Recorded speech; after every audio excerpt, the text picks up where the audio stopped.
part two. Part two is about we're not gonna I kind of in part one I summarized surmised. I'm trying to use vocabulary that I don't use all the time. I kind of summated or summarized or whatever. Uh, how being a bot is a limiting factor. How focusing on your body, outer environment, and time is a limiting factor. And so, like I said, I'm peeling from my notes here. That's why I like doing the videos inside here, where my little office space. You can't tell. Got my books. I got the eucalyptus and the lavender doing numbers. Hold on, let me pull this up, man. You see, I got the salt rock. We got the lavender and the eucalyptus oils, doing really good, smelling real good. Yeah, I'm grateful, man.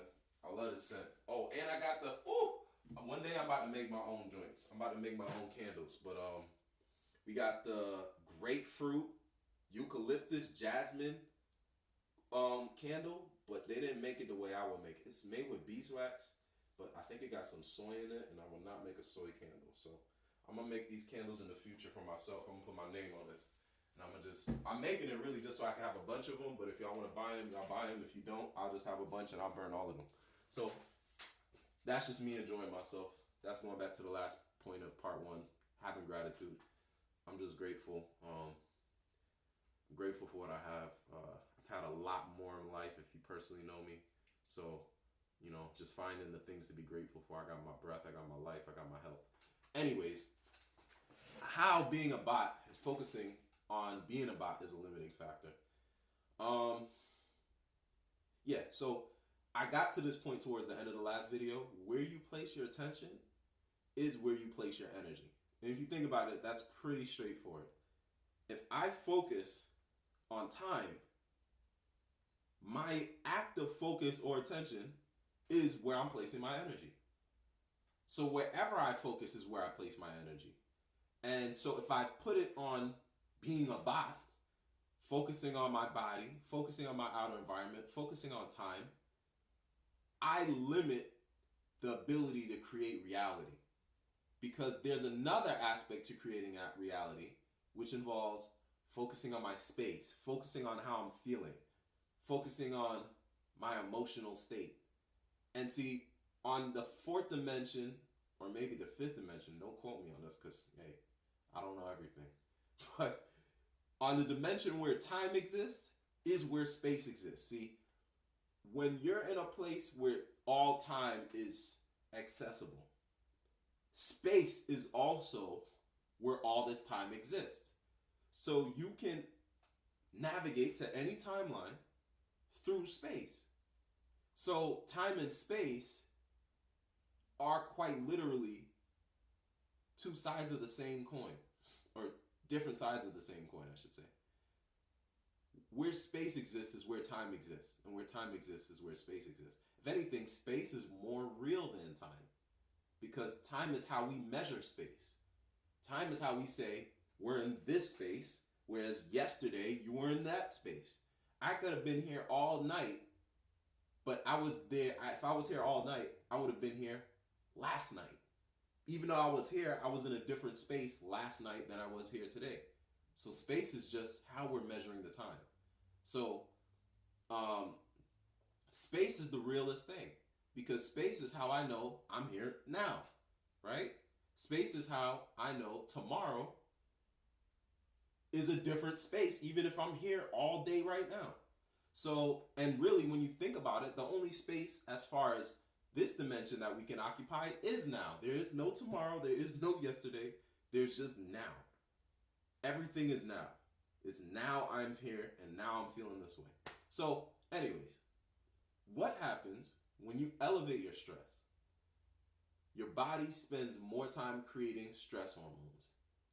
And stress hormones are literally a material thing. Like they're a real thing in your body, just like red blood cells, white blood cells, your lymphatic system, your central nervous and your peripheral nervous system, your different various organs, your kidneys, your pancreas, stress hormones are a physical thing, right? Another word for a physical thing is a material thing. So when your body is creating stress hormones, your body is creating material. And that energy that it's using to create the material is energy that would have been otherwise free flowing energy. It would have been the energy of what some people call your aura. So you're weakening your aura to convert it into a physical material. Now, this has a purposeful utility because let's say, on a prehistoric genetic level, your stress is rising because you're running in the jungle from lions, tigers, bears, oh my. You feel me? Like, that's going to help you because you're most likely going to survive the immediate event because you need to be grounded in your body, outer environment, time. But we're getting grounded in our body, outer environment, and time for things that are not immediate death threats. And so that grounding into your material body instead of your more spatial, energetic body is counterproductive because now you're thinking and moving from your more physical self when you don't really need to be in your more physical self for what you want to achieve. You're becoming stressed based on things that are not life or death. And this is our predisposition is that our body is going to ground itself when it feels a threat that it perceives to be life or death. It's just that now in modern society, we perceive life or death threats over things that are not life or death. So, becoming more stressed makes you more material, and becoming more material makes it harder for you to be in your energetic body, which makes it harder for you to be in your space, and it makes you more in your bot self, your body, outer environment, time-based self, right? So you're focusing on matter and you're not focusing on energy as a result of being in survival mode. And so just making sure I cover every topic here. Okay, here's the last point, and then we're going to go into part 3, which is what happens when you live by the hormones of stress. But to conclude this point of how being a bot is a limiting factor, the attention on matter creates the human feeling of separation from everyone and everything, every person and everything. And you will, as we go into the next part of this, you'll see why having your attention on matter and feeling separated from everyone and everything isn't going to be helpful. Because to get the answers and to get the results of what people typically want when they're in these stressful modes, assuming it isn't life or death, if it's life or death, this is actually what you want to happen.